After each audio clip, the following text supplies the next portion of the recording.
This is what I make when I'm homesick. I'm making fasolia in riz. I'm making it my way. Every region makes it differently. If you don't like the way I make it, if you don't like ingredients I use, make it the way your mom makes. Personally, I like to be a little extra. I like to add a little depth of flavor. I'm gonna be roasting off the bone marrow bone and then putting it into the broth. This is just salt and a little oil. And make sure it's a very high smoke point oil because this is going into a roasting setting oven at 400 degrees for however long it takes. While I'm at it, I'll teach you how to cut an onion. So you always want to slice through this little butt part, and then you will have two perfect halves that are intact to work with. Cut off the tip that doesn't have the little hairy fibers. Peel the onion. Peel this end off, and this will keep the rest of your onion together. Now that you have this holding your onion together, you can slice horizontally all up and down the onion, and then vertically, and you have a perfectly uniform dice. Now, using a ribeye for this dish is completely excessive and unnecessary, but we have to work with what male Uber drivers give us. Okay, I've cubed it and I've lined a hot pot with oil, and now I'm just gonna fry it off.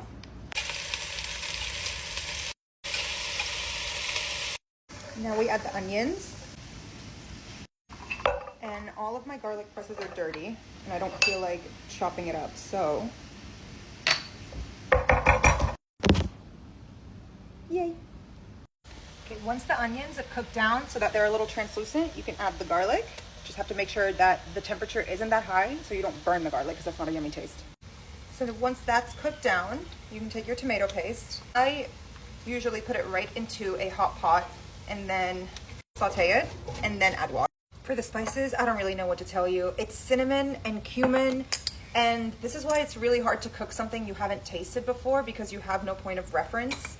I will taste along the way. Adding a little ground coriander as well. Bones have been roasting like 20-30 minutes. Cover it in water, filtered water. Drained, rinsed cannellini beans right in. I know it looks like a lot of liquid, we call it zoom, but I like to add extra so that it can reduce down so that the flavors can be more concentrated. I brought it up to a boil and now it's very lightly simmering, so I'm gonna cover it, turn it down even more, and leave it for like first 30 minutes, and then I'll check on it and then possibly more. Taste test. It's really good. I'm gonna keep adjusting the spices, and I'm gonna wash a cup of rice. So Lebanese rice is not just basmati. We always put this vermicelli in there as well. Fry it up. Then I'll pour this into the rice cooker and add the basmati rice and cook it. Pour this in.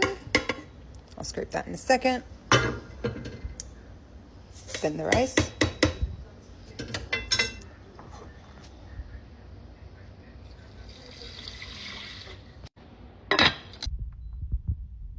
Needed this. I had to run an errand today, so I stopped and got some on the way because it's really necessary. I tried to replace this with everything else I had. Not the same. You need the 7 spices. It also won't taste the same being added in this late, but better than nothing. I have my perfect fluffy rice and my fasolia. I'm so excited.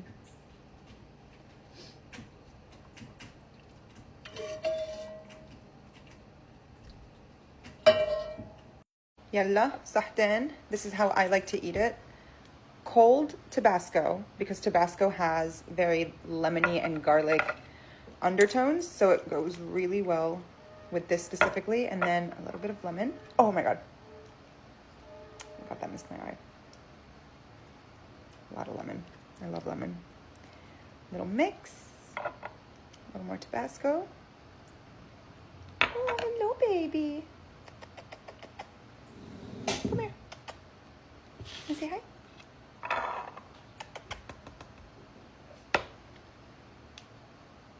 Sahten.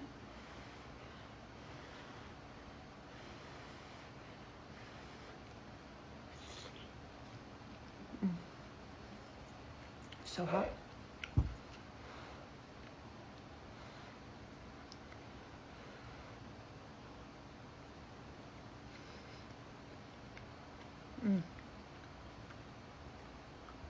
It's snowing in Florida, not in my Florida, but it's snowing in Florida. So it's really cold in my Florida. And this is all I wanted today. And in between this, I went and got French onion soup.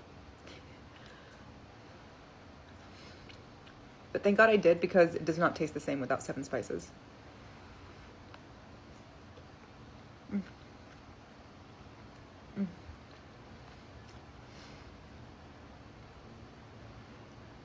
This is real Lebanese food. This is the Lebanese food that I miss, that I can't get unless I cook. Because I can get shawarma, hummus, kibinaye, everything. I can get that anywhere. But who's making fasolia riz? Who's making kusa? Who's making luchia? Not in New York. I'm sure in New York and like Glendale and Anaheim and Dearborn, it's easy to find, but not here. So I have to make it. It's so worth it. Also, ribeye was a terrible choice for this. Not that it was a choice, but I spent most of the time skimming the fat off the top. I was already adding bone marrow, so I did not need that fucking fat cap melting into the stew.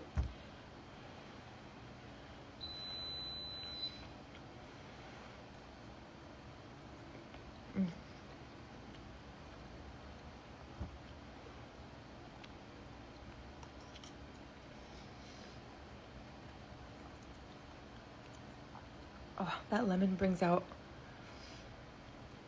all the best flavors. And if you don't have lemon, I'm sure red or white wine vinegar would work really well. You just need something acidic in this. Even just Tabasco sauce would help.